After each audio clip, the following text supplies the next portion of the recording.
I'm Ann Charles. I'm Linda Quinlan. I'm Keith Ghostland, and welcome to All Things LGBTQ. We are taping on Tuesday, September 5th.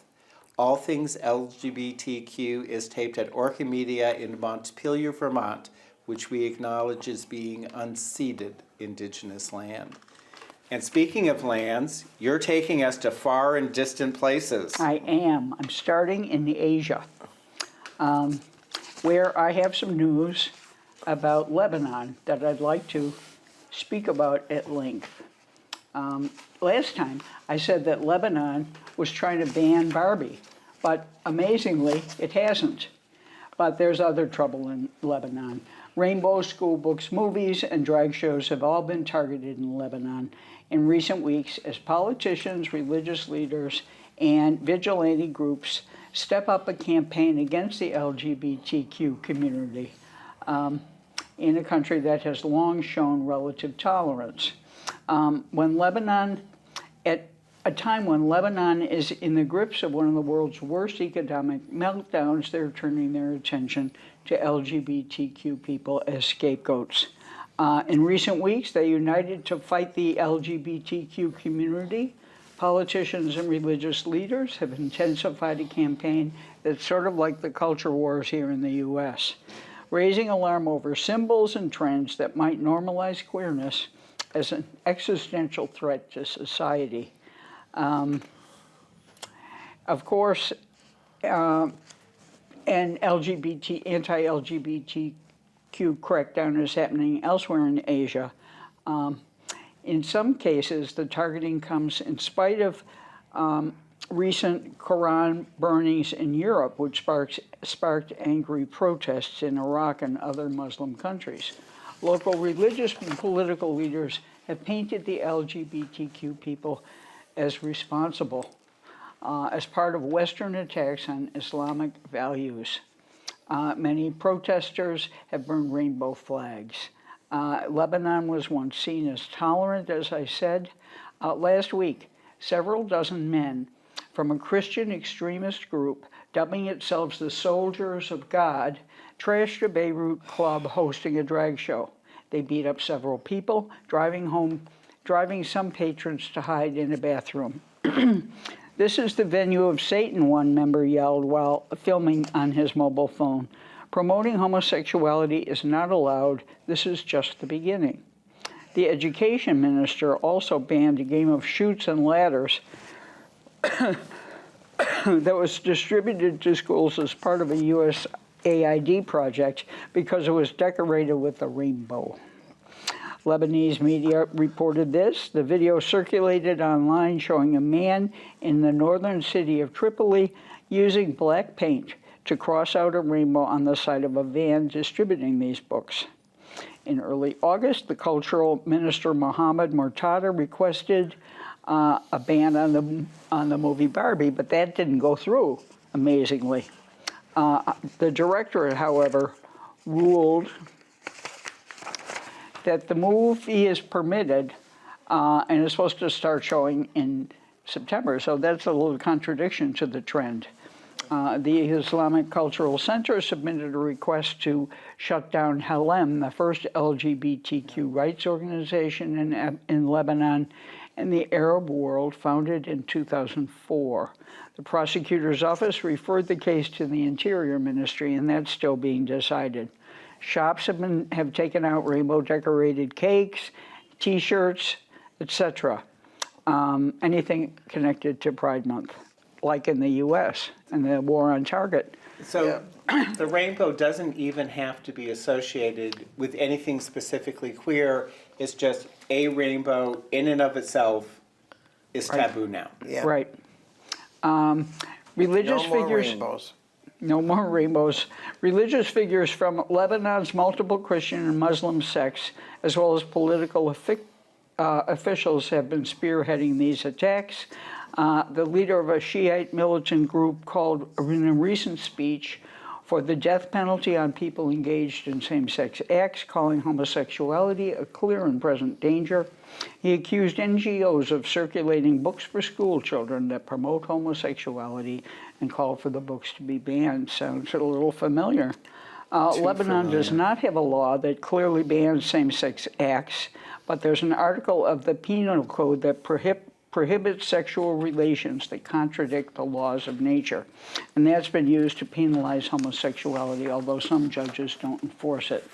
The head of Halem, the LGBTQ organization, says that political leaders are scapegoating a vulnerable group to distract from their failure to solve the country's economic and political breakdown and infrastructure collapse. So that's a familiar page from the totalitarian playbook.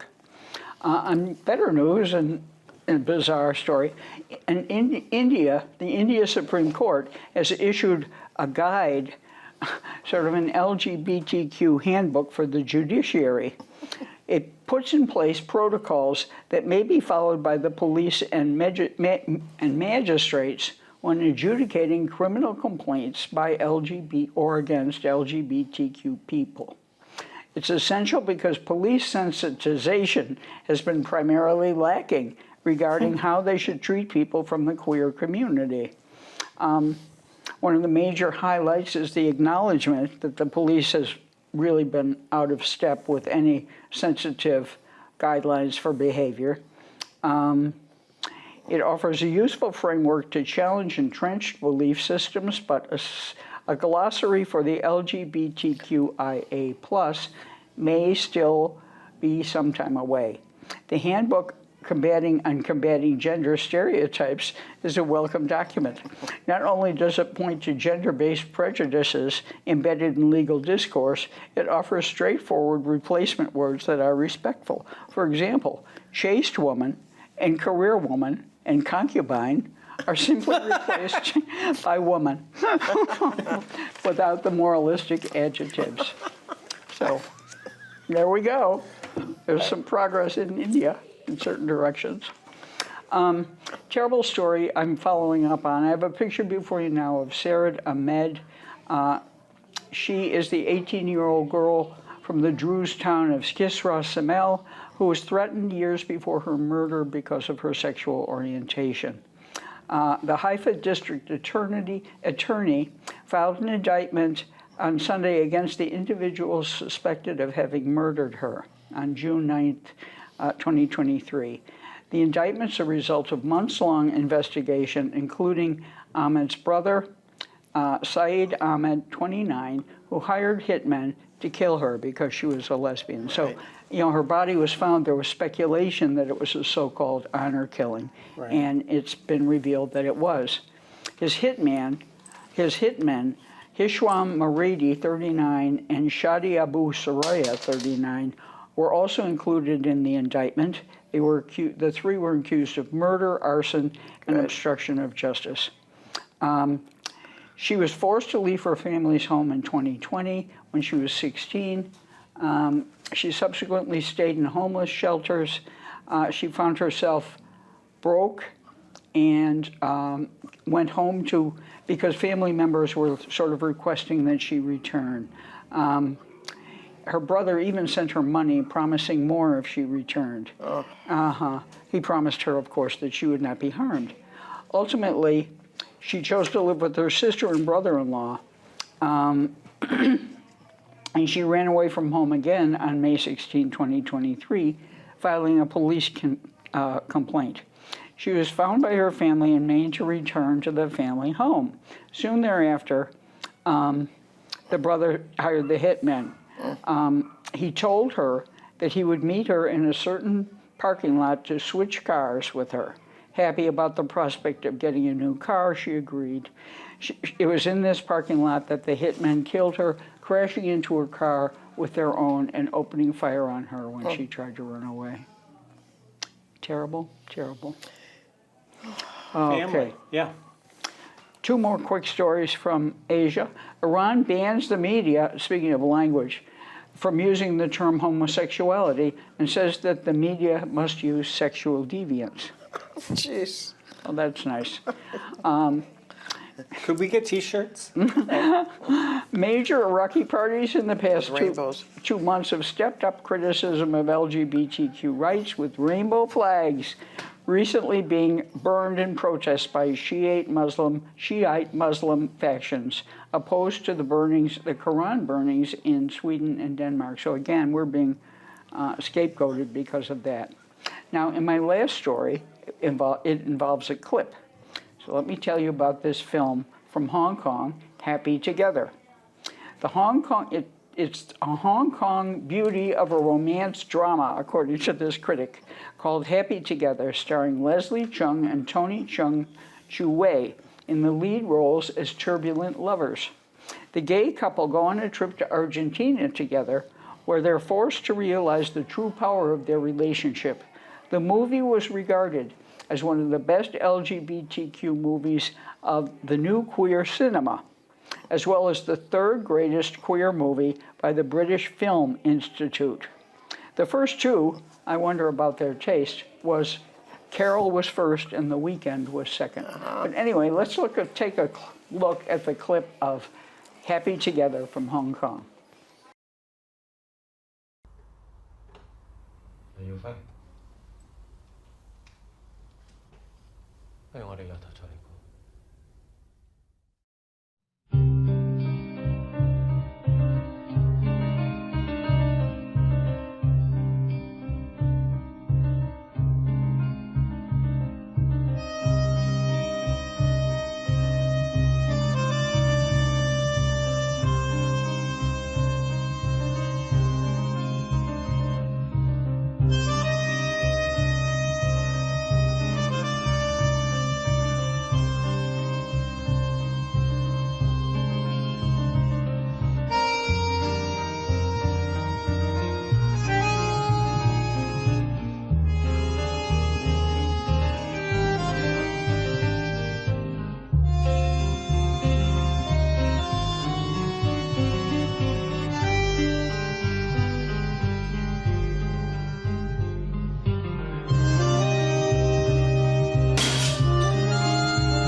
飛，不如我哋由頭嚟過。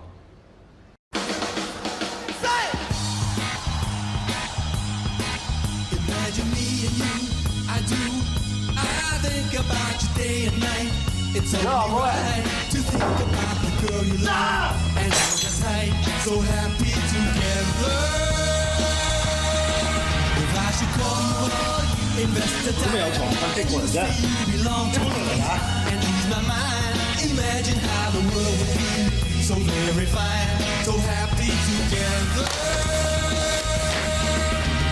I can see me loving nobody but you for all my life.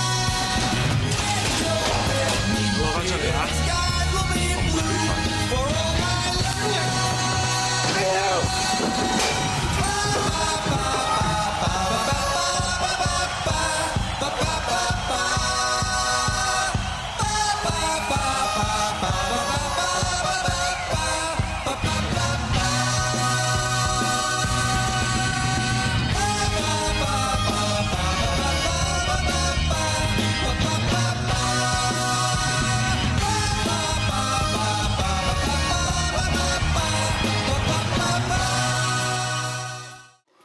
Okay, well, where's it playing, you said? Everywhere, HBO Max, Amazon okay. Prime, Hulu, Peacock, etc. And the Gay Men's movie, These Are the Things You Should Watch, highly rates that. Oh, really? Oh, yeah. Very good. They like it. Well, we can All find right. it everywhere. Maybe we should take a look. We should take a look. Okay, and now back to the States where things aren't all that different. No. I was going to say, hold that thought when we get to Vermont, and it's like, wait a minute, who are we talking about?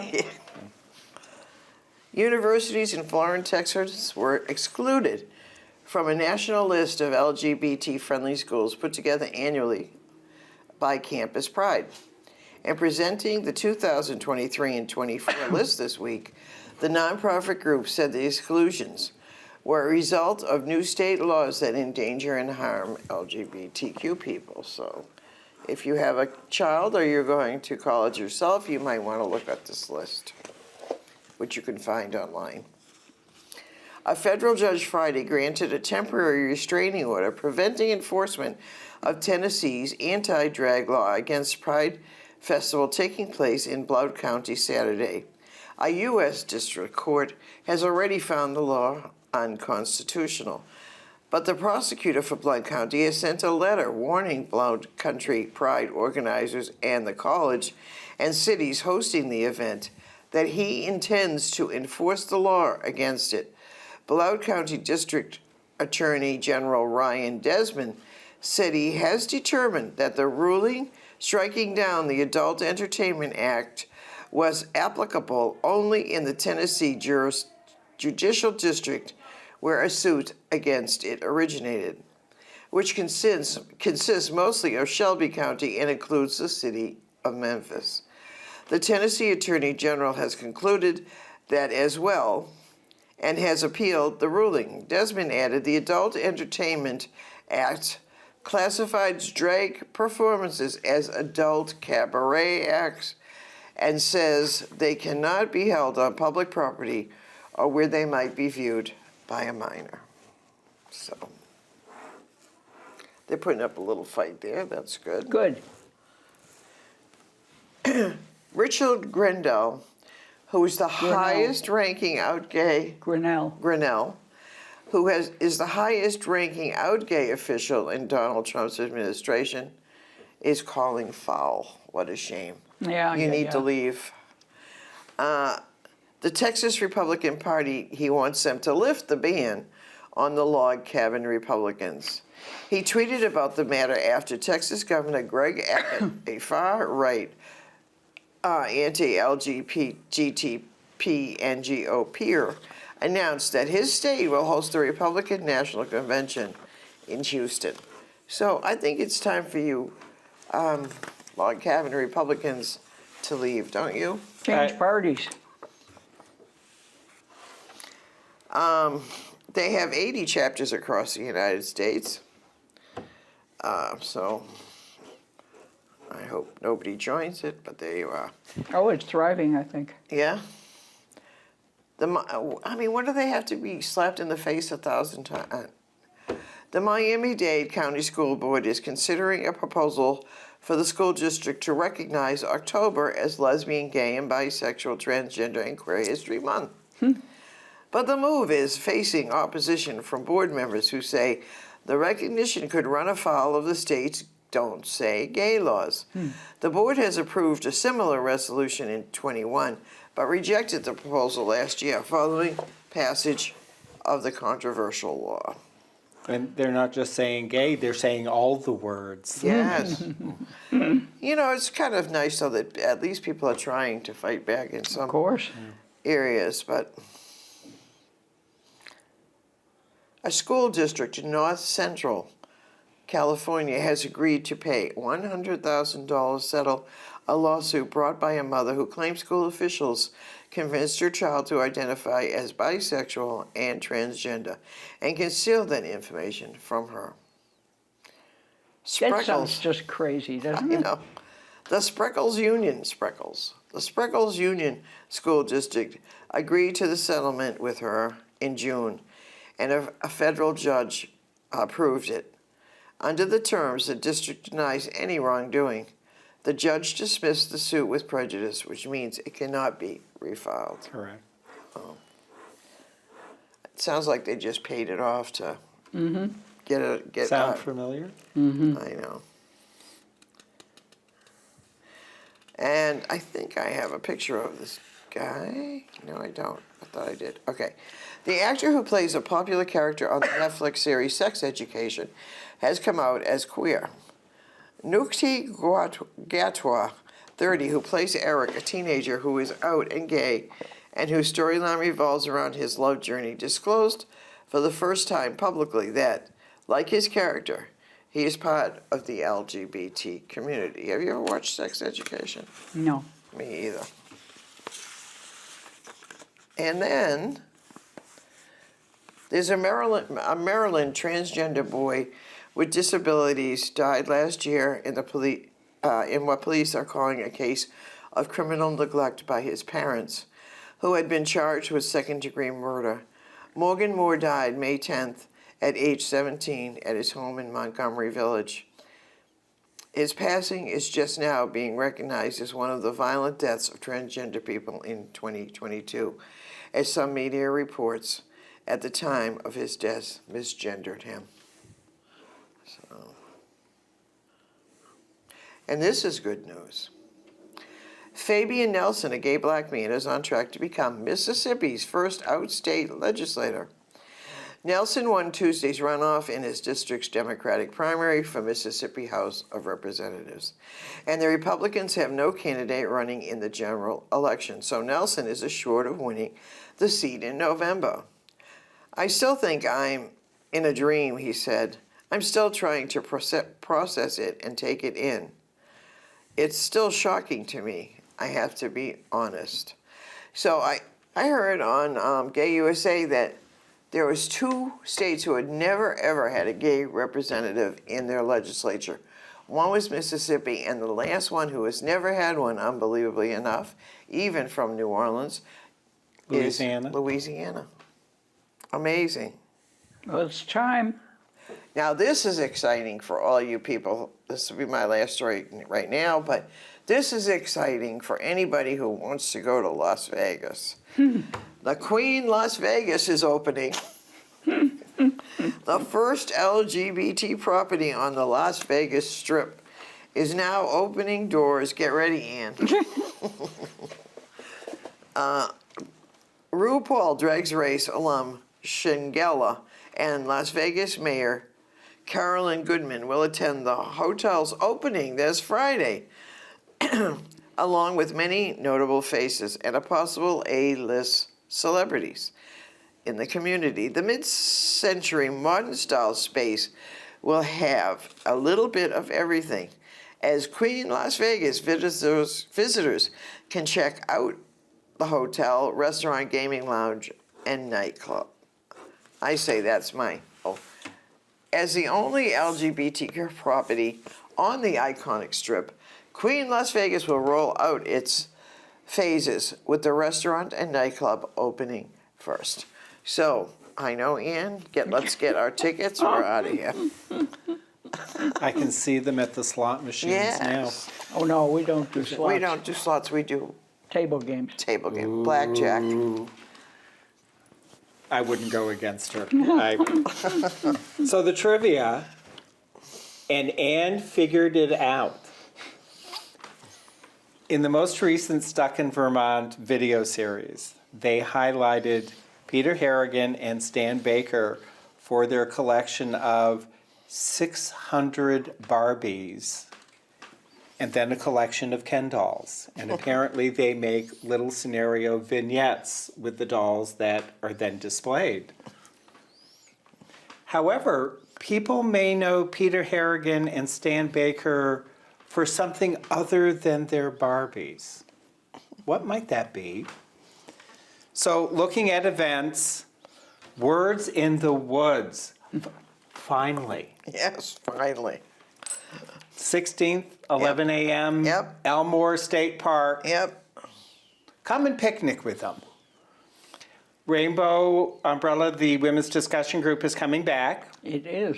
and they can contact via the Facebook page if they're interested. Book Yep. discussion group is still going on. Yes, our community group is, they can look for it on Facebook. Okay. Yeah. What community group? Our Central Vermont, Rainbow Umbrella, Yeah. Central Vermont. yeah.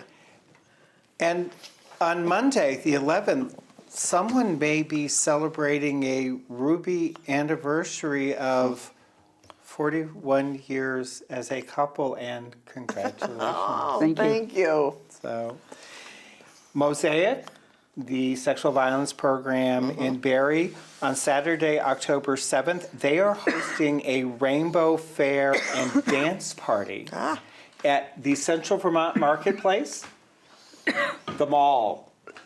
They've renamed themselves. From 12 to 4 is the fair, then from 5 to 7:30 p.m. is the dance, and it's all free. Good. Come have a good time. Fox Market, they've got a bunch of things coming up. And I thought of you for two of them. On Saturday, September 23rd, queer poetry reading, an open microphone. And then they're doing it again on October 13th. And mark down your calendars and start working on your costumes. Saturday, October 28th is the Halloween Queer Dance Party. There we go. So this coming Sunday, if you're watching this on Saturday night, get up early, drive to Burlington. It's Pride Day on Sunday starting at 11 a.m. And there are two different places now where the parade will be originating. One, if you're walking, is near the Hood plant where it traditionally has been. But if you have a car or a float or some other type of You can get in large line with display. people. No, you go over on North Champlain Street at the outright offices, so that they will then be merging them. So that, and they've redone the route so that the people who are walking don't have to walk quite so far. Oh, good. And this is their 40th anniversary, which is also a Ruby anniversary. And the Grand Marshals are the original organizers of the 1983 Pride event. Which are? And, well, no, there's a whole list. Okay. And our youth. They said Good. they were trying to create a connection and a dialogue between our history and our future. Great. And I thought that was wonderful. So that's what I had for events. If you're ready to carry on. Oh, always, always. Okay. Okay, now I have bad news from Africa. Well, we may not go to you then. I know, we'll have to get through it though. Nigerian police arrest dozens for alleged gay wedding. More than 60 people are in jail in Nigeria in connection with an alleged gay wedding last week, which is illegal in the country. The court granted a remand request from the police following a hearing on Monday in the southern city of Warri in the Delta State, where the suspects were arrested on August 28th following a tip. And this reminds me of Linda's theory that any, person can just, have any kind of vendetta and call an event in. The suspects have been arraigned, and the judge has ruled that they have to stay in prison for 2 weeks. But it didn't say how many had been remanded, but police last week said 67 people had been arrested. Oh my goodness. The defense lawyer, who's representing 60 suspects, said that while the next hearing will come up on September 18th, he's trying to get bail for them. So on Tuesday, police in the southern Delta State arrested several dozen people, accusing them of violating the country's anti-gay law by allegedly participating in a gay wedding. The police publicly paraded suspects before the media, interrogating them about the accusations, assaulting their dignity and rights to privacy, association, and a fair trial, among others. In a media statement, the Delta State Commissioner of Police said 67 men and women were arrested at a hotel in Warri for conducting and attending this purported gay wedding, which is prohibited under Nigeria's Same-Sex Marriage Prohibition Act. The police shamelessly live-streamed the media spectacle on their police Facebook page. Now, in 2022, the Nigeria's federal high court found that pretrial media parades violate the country's constitution and the African Charter of Human Rights. which guarantee respect for the dignity of the person and the right to a fair trial, including the presumption of innocence. What a concept. Despite this ruling, police have continued the abusive practice with total impunity. Nigeria's Same-Sex Prohibition Act, enacted in 2014, criminalizes same-sex marriage and public displays of same-sex relationships, with prison sentences from up to 14 and 10 years, respectively. It also punishes establishing, supporting, and participating in gay organizations with up to 10 years in prison. The law has served, not surprisingly, to legitimize abuses against LGBTQ people, including extortion, arbitrary arrest, torture, and other ill treatment and sexual violence. The police used the law for the first time in 2019 to prosecute 47 men. I remember reporting on it at the time, and they also paraded them publicly, accused of same-sex public displays of affection in Lagos State. However, that case was dismissed because the police didn't show up or present witnesses. Now, Keith's going to report on Canada in a minute, but Global Affairs Canada warns LGBTQ travelers to Nigeria to carefully consider the risks of visiting the country. I mean, I would stay away personally. More bad news. First man faces death penalty for aggravated homosexuality in Uganda. A 20-year-old man is facing a potential death sentence after he became the first person to be charged with aggravated homosexuality under Uganda's new law that calls for the death penalty for same-sexual relations. The unnamed man was accused of having performed unlawful sexual intercourse with another man on August 18th, which, according to the charging sheet, no reason was given why the offense was considered aggravated or regarding the disposition of the 41-year-old participant in the alleged sex act. So only one of them was charged, which I think is odd. The spokesperson for the Director of Public Prosecutions confirmed the charged man is facing the death penalty if convicted. Since it's a capital offense by the triable High Court, the charge was read out and explained to him in the magistrate's office.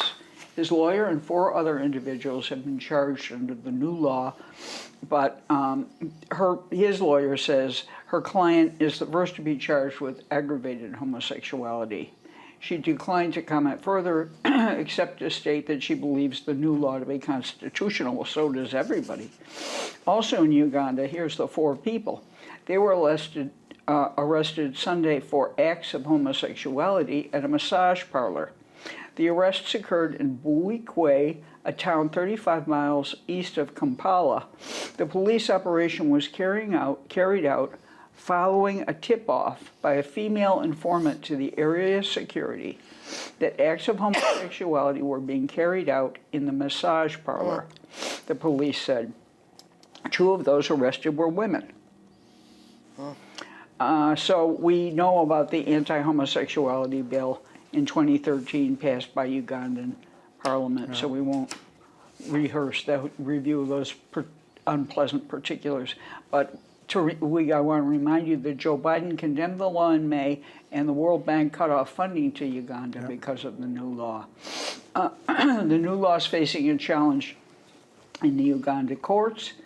You may recall in 2014, the Constitutional Court of Uganda annulled a similar anti-homosexuality act on procedural grounds. That was the Kill the Gays bill. So, bad news there. Now I'd like to show you a picture of Jean-Marc Berthon, who is the ambassador to Cameroon. Unfortunately, the Cameroon government has blocked his visit. Cameroon's government has blocked France's, because he's an LGBTQ rights ambassador, He's been blocked from traveling to the country to hold a conference on gender and sexual identity, saying that the discussion topics breach anti-homosexuality legislation. The ambassador was scheduled to visit the Central African nation from June to July, the 27th to the 1st. It would have been hosted by the French Institute in the capital, Yaoundé.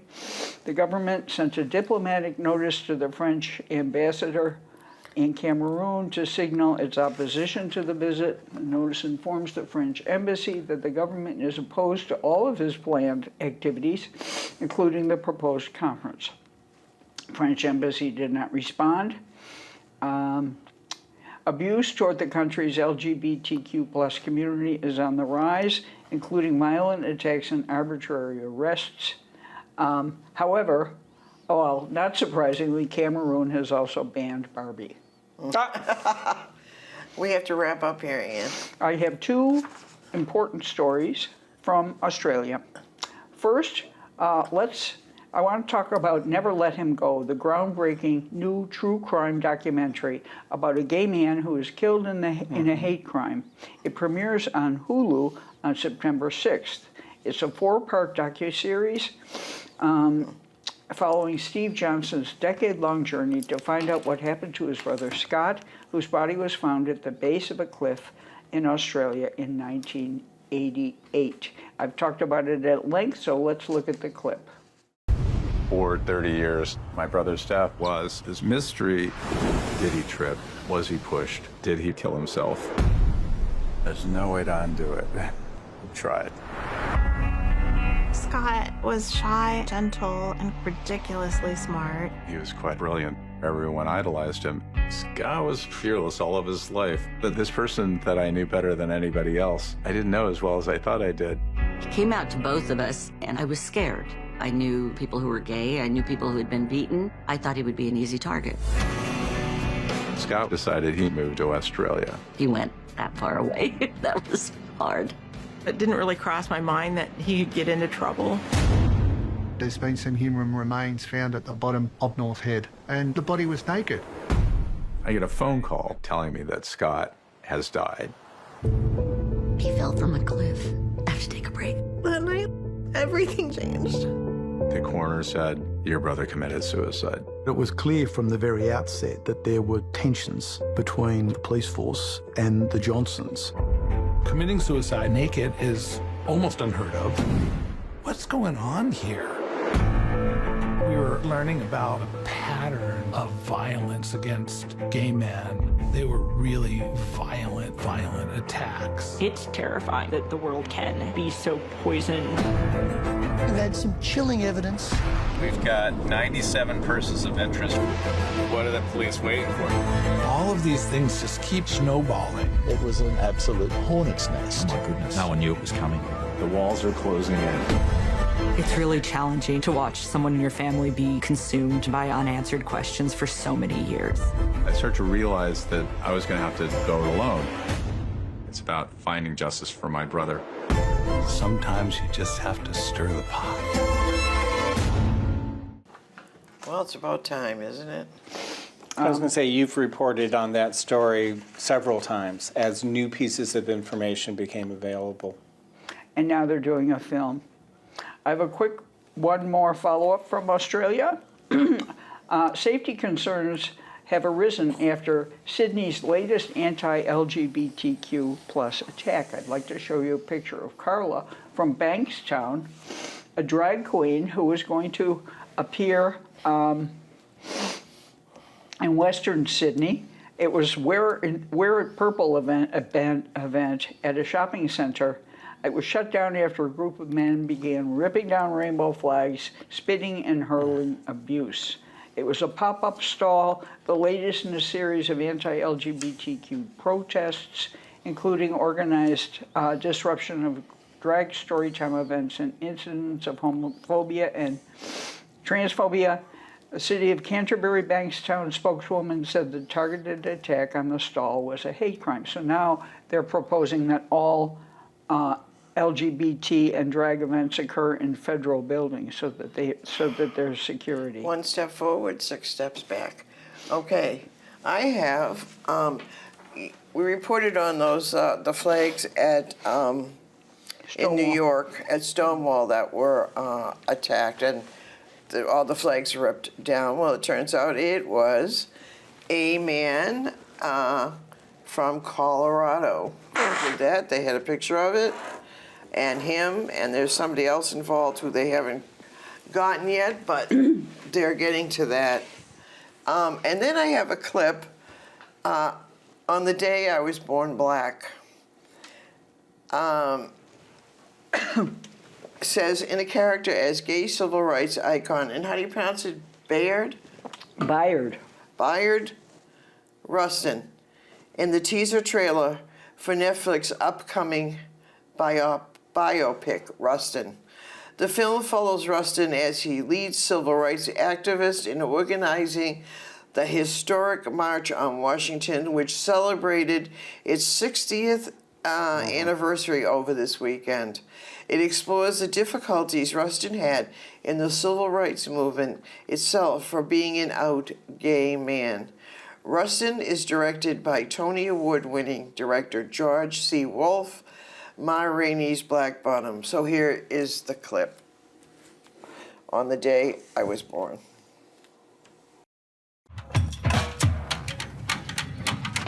So an epic demonstration in our nation's capital, organized in 8 weeks. Do this, Dr. King. Own your power. There's one person who can organize an event of this scale. The hell with Bayard Rustin. His attention-grabbing antics make him an easy target. Let's not mention the unmentionable. Our new offices! A demonstration made up of angelic troublemakers such as yourselves. Make sure you are there! On August 28th, black, white, young, old, rich, working class, poor will descend on Washington, D.C. This new generation is restless and angry. The pacifist is opposed to using violence, but must be prepared to receive it. You're irrelevant. It's Friday night. I've been called worse. Your mere presence could derail the fight for racial justice in this country a good 10, 15 years. On the day that I was born black, I was also born a homosexual. Sometimes you gotta fight back to get We're calling for a peaceful march on Washington.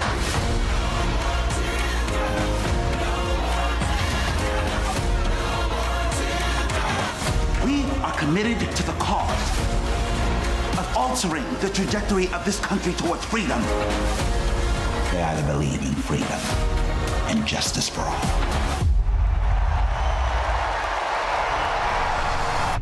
or they do not.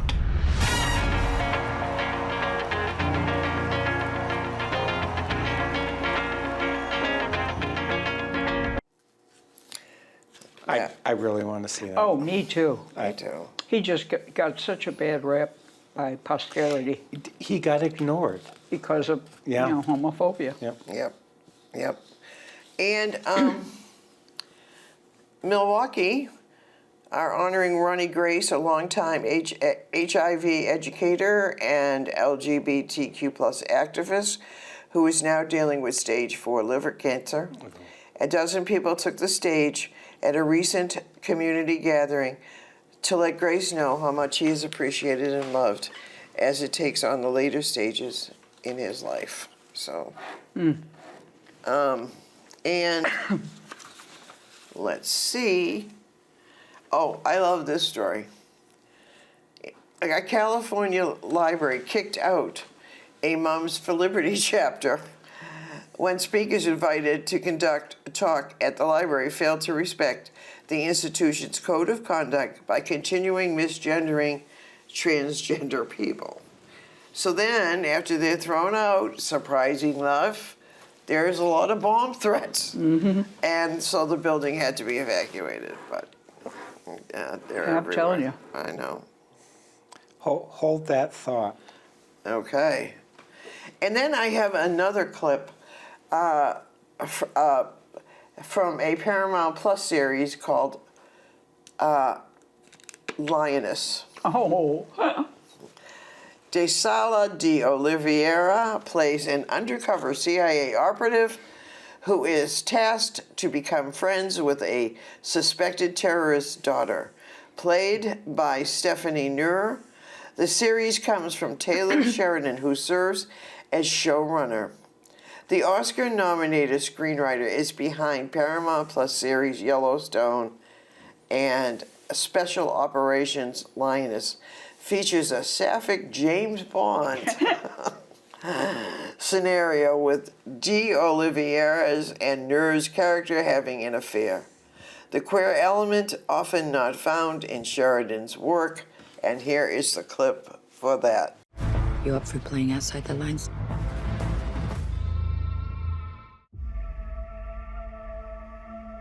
You have no family. You have no friends. You were abused until you gave yourself to me. Now you have a purpose, and it is noble. I'm doing everything different this time. She's your field agent. Do what you think's best. I have to be sure. If she's able to make contact with the target, what are her directives then? Neutralize the target. Mr. President, we have a situation unfolding in real time. Are you close? Closer than we've ever been. You up for playing outside the lines? Ready to do my job, ma'am. If your cover is blown, there is no saving you. You have to save yourself. Do it quiet, and you do it clean. Be careful poking that bear, or the target will be on you. Asset is embedded. Mission is launched. We can't stop it now. Homeland finds out, it'll end up in the news. Did you hit the target? I'm not trained for this. This is our mess. We clean it up. How do we shut this down? I need you to understand the risks. I understand the risk. So I'm looking forward to I seeing know. that. Well, you sounded as though I want to see it now. Yeah. And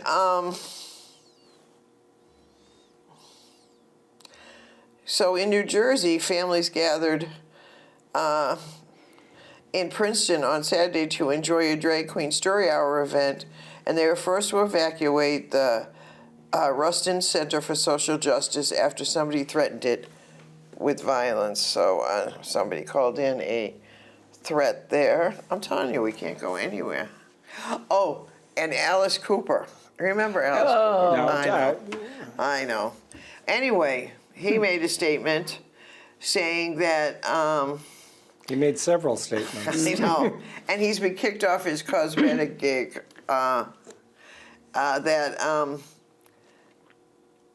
he said in an interview in which he invoked the bathroom predator myth and the debunked idea that children are identifying as cats now too.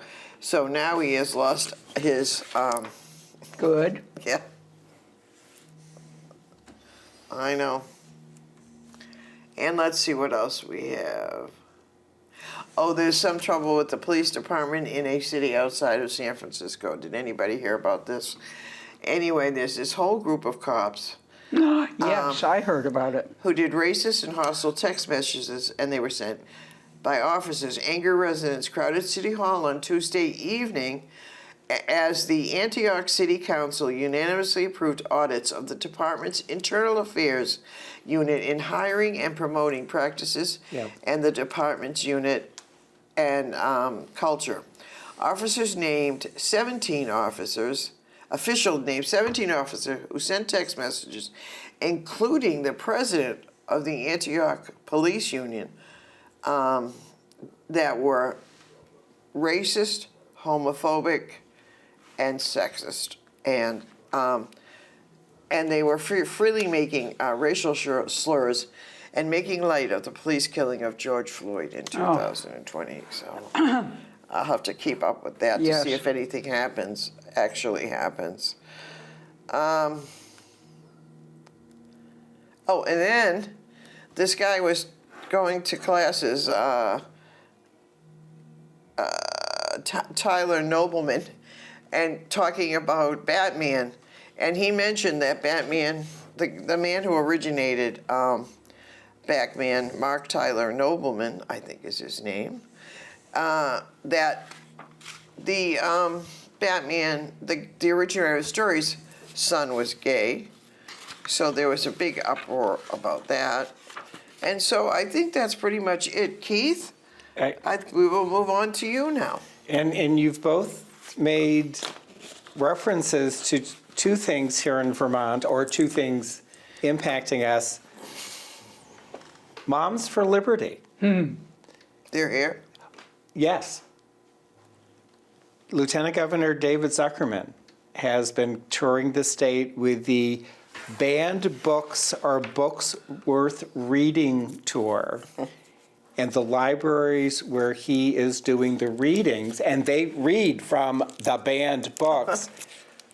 Moms for Liberty have been targeting the library. And remember the incident here in Montpelier where there were all of the emails all of a sudden coming in? For the drag queen story Drag hour. queen, Emoji, and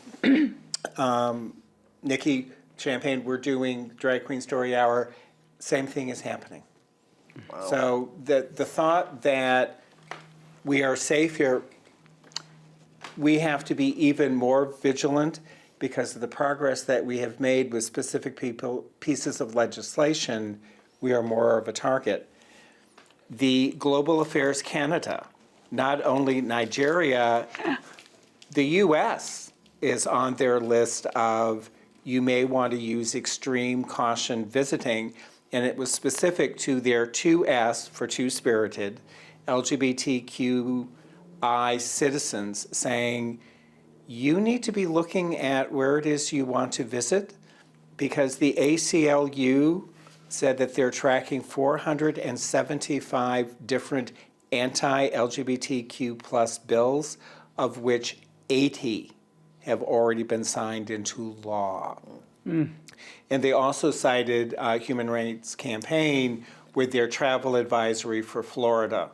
And Equality Florida warning people, you may not want to come here because this is what's happening. Right. And what the spokesperson for Global Affairs Canada said is, we have to look out for the interest of all of our citizens. Right. A lot of Canadians live on the Redneck Riviera. I mean, they have summer places. I mean, it's really Canadian. And on the panhandle of Florida. Oh, they do? Yeah.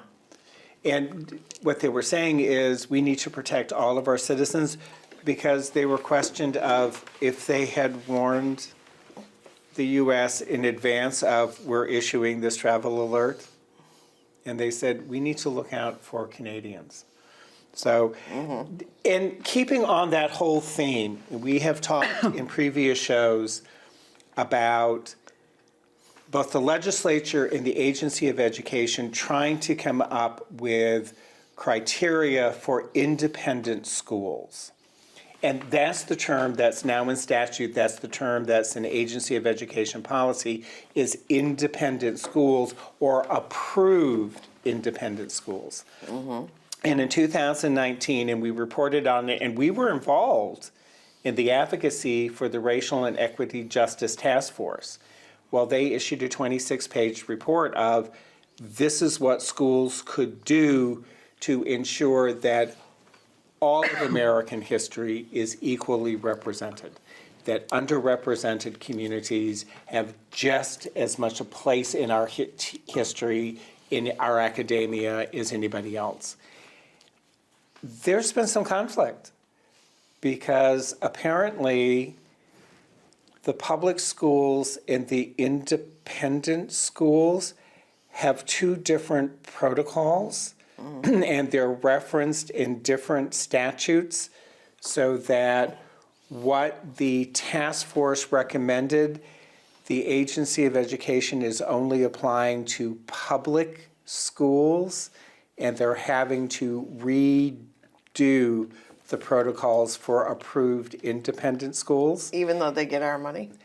Well, are independent schools like charter schools? Or Catholic schools? Yes and yes. Private. Anything that is not a public school. Now, remember, in Vermont, if your town does not have a school, your students get tuitioned and you get to pick where they go, and it's state tax dollars that go. But state tax dollars, the Agency of Education has to approve the school. And what we had reported on before is there were at least 2 different schools that were faith-based who said, if there's a conflict between the doctrine of our faith and non-discrimination statutes, we're going with the doctrine of our faith. And people said, wait a minute, that ain't right. And what the current debate has really highlighted, and why we may be spinning our wheels a great deal, is the problem between what House Education and Senate Education feels should be done. House Education, some of the members wrote a letter saying, no, no, no, no, no, you are creating a separate but equal track. It should be uniform. Policy should be policy, should be policy. And the chair of the Senate committee might be saying, oh, we think that you're doing okay and continue as you are. Oh, I hate that idea. So going back into this legislative session, we're going to be looking at exactly how they approach this issue and what they do, because this is going to continue to come up. Because remember, the Alliance Defending Freedom has said they're watching what we're doing. They're the ones that funded the suit that came out of Maine that resulted in the U.S. Supreme Court decision of, no, they're on equal playing field with any independent school. You can't just. And really quickly, before I get to the trivia, a welcome back to Jack Thurston, who we reported before had sort of been pushed aside as an openly gay journalist. WPTZ is creating a 4 o'clock news hour that Jack will be co-hosting. Good. So welcome home. So very quickly, in addition to those 600 Barbies, and I can't even imagine, you may have heard them from the 1999 Vermont Supreme Court Baker decision that led to our legislature creating civil unions. So before Barbie and Ken, there was Peter and Stan.